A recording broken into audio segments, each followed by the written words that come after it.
Hi, this is Mani from BSc to NSE.com.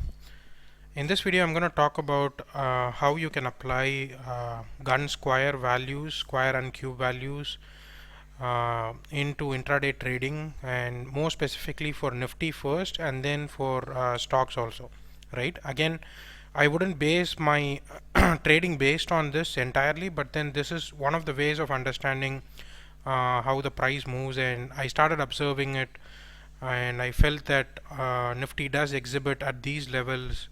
The price does change. It does tend to change trend, and I'll show you some real life examples as well. So basically, if you watch my basic video on specifically the square and cube values and why they are more important, and just from basic observation that the price tends to kind of stop, rebound, or break, go down.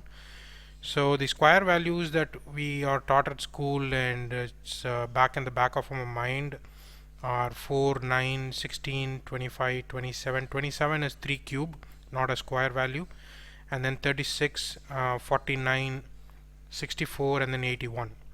Then comes 100, of course, and in Nifty, 100 corresponds to the 100-point theory, so I've ignored that. So basically, these are all the perfect squares: 4, 9, 16, 25, 27, 36, 49, 64, and 81. So if Nifty is on a particular day trading between 8900 to 9000, which is currently where Nifty is as I'm making this video, so you add the 4 to 8900, you get 8904, similarly 8909, 8916, 8925 till 8981. Okay, so 8981, on none of these numbers are probably the perfect squares, meaning they're not exact squares, but we assume that the entire day Nifty is going to spend most of the time between this 100-point zone.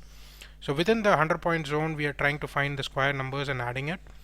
The initial few numbers are pretty close to each other. If you see 4 and 9, it's only 5 points away from each other, but if you see 64 to 81, there's at least 17 points, and 81 to 49 is 30 points. So there's a good potential move to be caught in an intraday, or just to understand the Nifty move through the day. So like I said, you can see and observe that both Nifty spot as well as Nifty futures at these levels, and you can see that at these prices Nifty tends to kind of stop, correct a little bit before it moves further to the next level, right?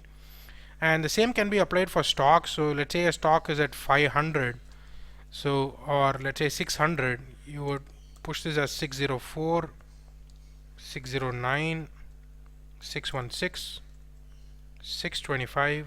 Of course, for positional trading, you would only want to apply the perfect squares, but these are imperfect squares and levels which can be used for trading, and on top of candlestick analysis and other things.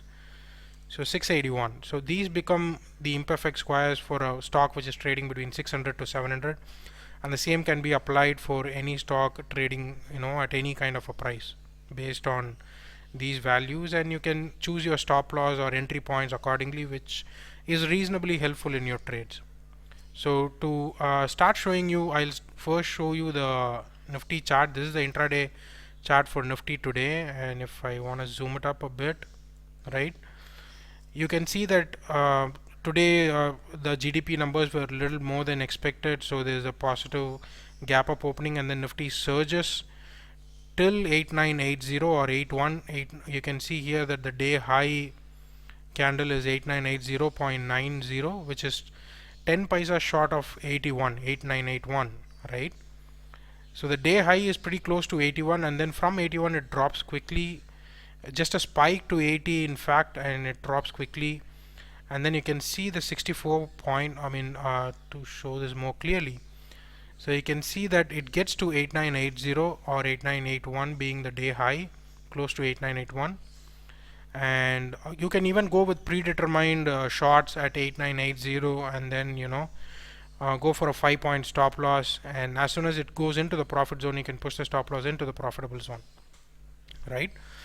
But just for the sake, don't initially immediately jump into trades, but rather just keep watching, keeping these numbers in mind, and reading charts, looking at these imperfect squares, and you'll see that the prices tend to kind of move down. So ideally it doesn't make sense to go long when Nifty is close to 8975, right? Because it's only 6 points away from 8981, wherein it can look to come down. So your entry points and stop losses can be chosen wisely based on this. And once it comes down, you can see that it comes up to 8950, which is like 1 point more than 8949. 49 is a perfect square. Rebounds, and then it kind of consolidates or struggles around 8964. You can see here twice in the day it has here and then here. You can see that it consolidates, comes to 64 and then drops back down, right? And then it's now consolidating around 8964 zone, and this is the futures value, correct? So if I want to again look up on the spot values, it's a little different. So the spot value, the day high is actually 8950, you can see at the top. So 49 being a square, it drops from there and then drops below 36, holds support near 27, which is that perfect cube that we talked about. Once it cracks 36, goes till 27, and then now it's struggling around 36, 8936 point. So you can try and figure out intraday moves even on a day when Nifty is moving very slowly. And to give you an example of a stock today, this is BPCL. I picked it up from our dashboard. So you can see here that the stock 676 is a perfect square where the stock hit and then dropped and was constantly dropping and dropped below yesterday's day low. So 664 is an imperfect square. If you add 64, you can see here that at 64 the price, which is dropping from 676, stops for at least like 5-10 minutes. Once it drops below 664, you can see that it fails to again mount 664 again.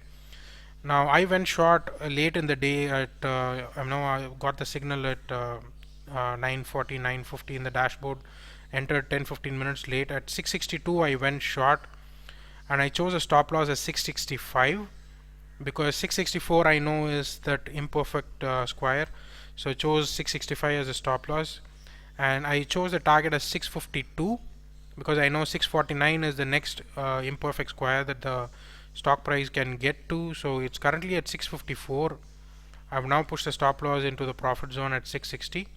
So the key point here I'm trying to make here is that once the price drops below 64 and it's falling below 64, I shorted at 662, stop loss at 665, little above that 664, target 652 because 649 being the perfect square, I would expect some amount of profit booking there, around there.